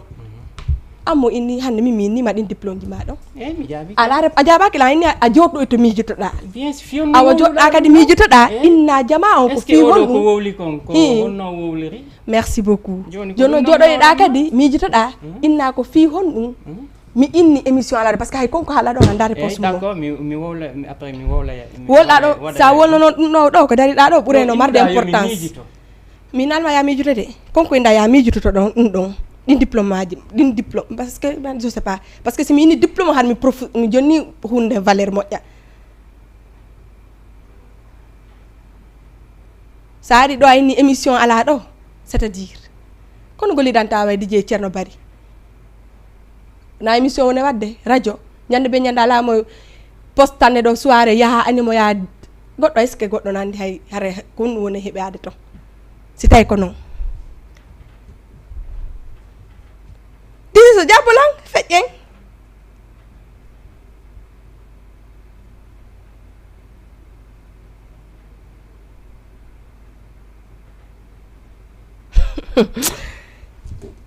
Guido allez merci onon belanga parce que no asi way non mo wala duwa mawɓe wa'ata non ok deuxièmement kadi dijejo goto wawɗo daragol inna no andi Silip Asi excusez la parce que andi no woodi ko woɓɓe yewtata acca ono jogitoron goɗɗum ko fenande ok troisièmement kadi nde so yi juuɓe goo vite fait ko millier ɗo ɓe wata fontagol c'est parce que ɓe utilise ɓe min hande so yimi suusoto daragol piijugo mi wola mi impose o c'est parce que fuɗɗore haysi ko hombo hoorejo maɓɓe Dakar ɗo o wawata lan inude Asi to yide dijejo donc si goɗɗo dari ke ari hande dije so noddi lan Asi invitant ko émission ma fi manque golla respect ma faalagol jippingolla émission ma ɗannina média men on na kanko addi en ɗo na kanko créi ɗum ɗo landi peut être ko manque gol e respect mais na problème ko kanko foti noon mais question ɗi mi landimo ɗin o répondali mais il suffit tout Ahmed merci beaucoup donc andi ene la plupart ko ɗum waɗi wallitogol en ngol no metti ɓe waɗa ƴettude exemple wata ƴettude exemple maɓɓe par ce que naaɓe fus ɓe apporta naale en goɗɗum mi wata min mi hande ko milliyeɗo woni joni gorko golle hande mi wata ƴettude exemple e goɗɗo jamais ko milliyeɗo min kadi par ce que si innama millier émission ala awa ko émission an mi woni émission mi daro kadi mi wawla hay addiɓe nan ɗo émission maɓɓe on non ko si tawi ɗo mi ñobbato ɓe feƴƴa et pourtant le heɓali 2 ans gila mi ari ɗo mais sa noddi goɗɗo fi minimise gol mo nodda goɗɗo c'est parce que on nagge ɗon noon ko on ɗon faalaɗa yo okke goɗɗum sina ɗum no woodi wonɓe plein wonɓe wadde ɗo émission mais comme si ko jaɓali yen continue débat on y a pas de souci merci beaucoup on fop mi weltanike on Guido en continue folie musical men on kaa ko honno Gaza e musi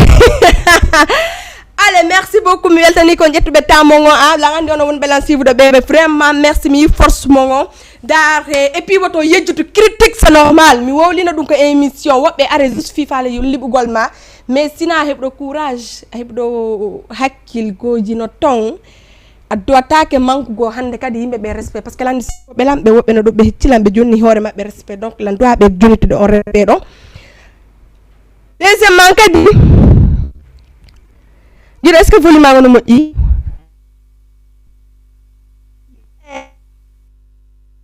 nan pas adana son pas clipon quoi pas clipon adana son jonna rap diani Hezbora Grand pompier. Hey, tu sais c'est qui non? La reine des lions. Mido wakili, mido wandi komi fala. Kumami eba komi fala. Kusudu fadi wo gerdo eba itun kajora. Komami heɓa komi fala allez qu'une neuf yehe abonné donc selma ko YouTube somma ko woni disponible mo mari e jon non et puis ko ɓurla welde honno Guiɗo himo mari talent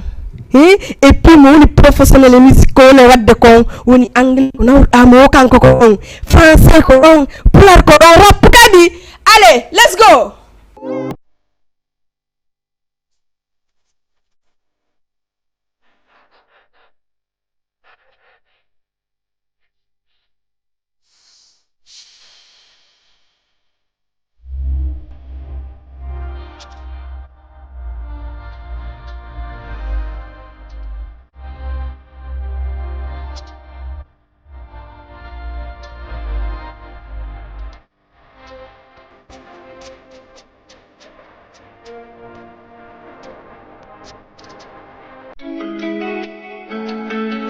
Pierre. Hey. Tu sais c'est qui, non? La reine des lions.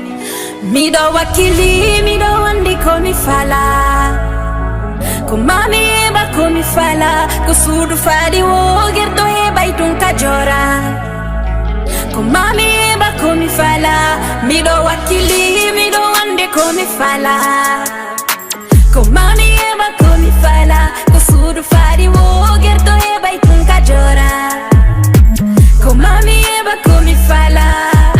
Tu me connais, la vie ne m'a rien donné. Je n'ai jamais abandonné. C'est la douleur qui m'a forgé. Des hauts et des bas, du noir et du blanc, on a connu mais pardonné. Je me bats comme une lionne, mais je renais comme un phénix. Mido wakili, mido ande comme fala. Komami eba comme fala. Kusudu fadi wo gerto eba itun kajora. Komami eba comme fala. Mido wakili, mido ande comme fala. Komami eba komi fala. Kusudu fadi wo gerto eba itun kajora. Komami eba komi fala. Be feni e hore ang mi nani mi fanki mi hilni e hore ang be wowli be bonni lang ko be sonki be sonci min ani nali lang ko mi debbo millan dari da holi bemma badi mi hollete nenon julu no jangi be dari mi do ande komi fala. Komami eba komi fala. Kusudu fadi wo gerto eba itun kajora. Komami eba komi fala. Mido wakili, mido ande komi fala. Komami eba komi fala. Kusudu fadi wo gerto eba itun kajora. Komami eba komi fala.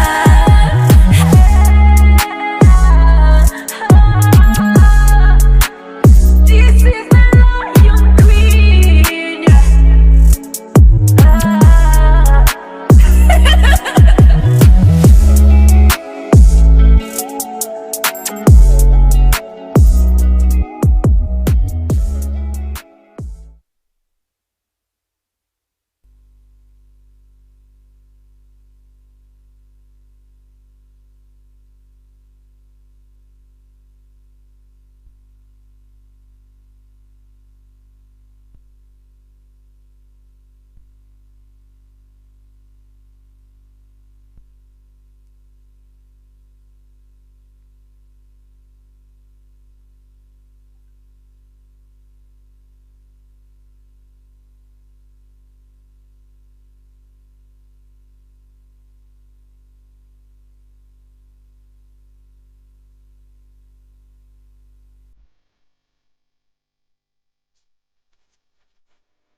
Allez, merci beaucoup mi weltani kon Boubacar Ba Boubacar ɗum a yehe nene ma wajo ma babe ma presse yiɓe waji ke ma ɓe joni ma conseil ji moƴƴa après ara halnala e winda ko winduɗa o par ce que andi ko weele tagaɗo jonnumo ñaama hara ko an jonnimo ñaama heɓa ko wola e makko.